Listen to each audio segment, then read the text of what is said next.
नमस्कार प्रेक्षक हो, मी अक्षदा. तुम्ही पाहताय राष्ट्र सह्याद्री न्यूज. राष्ट्र सह्याद्री न्यूज मध्ये आपलं स्वागत. वळूयात बातमीकडे. बेलापूर रस्त्यावरील उक्कलगाव शिवारात मंगळवारी दिनांक 16 रोजी मध्यरात्रीच्या सुमाराला बिबट्याच्या हल्ल्यात कालवड फस्त झाली. बिबट्याचा गेल्या काही दिवसांपासून या शिवारात धुमाकूळ सुरू असल्याची माहिती शेतकऱ्यांनी दिली.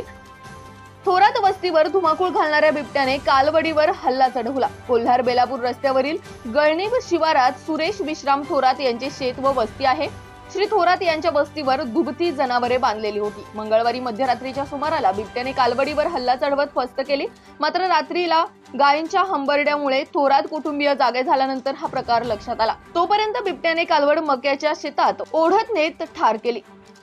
याबाबत बुधवारी सकाळी वन विभागास घटनेची माहिती दिल्यानंतर वनपाल अक्षय बडे घटनास्थळी भेट देत पंचनामा केला. त्यामुळे बिबट्याने कालवड ठार केल्यामुळे थोरात यांचे मोठे नुकसान झाले. आधीच दुधाला भाव नसल्याने त्यातच बिबटे पाळीव प्राण्यावर हल्ले चढवत आहेत. दुसरीकडे दररोज बिबट्याची दहशत वाढत असल्याचे चित्र आहे. तसेच एनतपूर वळदगाव शिवारात शेळीचा फडशा पाडल्याची घटना घडली. कारेगाव खिरडी शिवारामध्ये शेळी फस्त केली. बिबट्याच्या मुक्त संचारामुळे शेत शिवारात राहणाऱ्या शेतकऱ्यांनी धास्ती घेतली. बिबट्याचा बंदोबस्त करत शेतकऱ्यांना भयमुक्त करावे अशी मागणी शेतकऱ्यांनी केली आहे. मृत कालवडीचा पंचनामा करत नुकसान भरपाई द्यावी अशी मागणी शेतकऱ्यांनी केली आहे.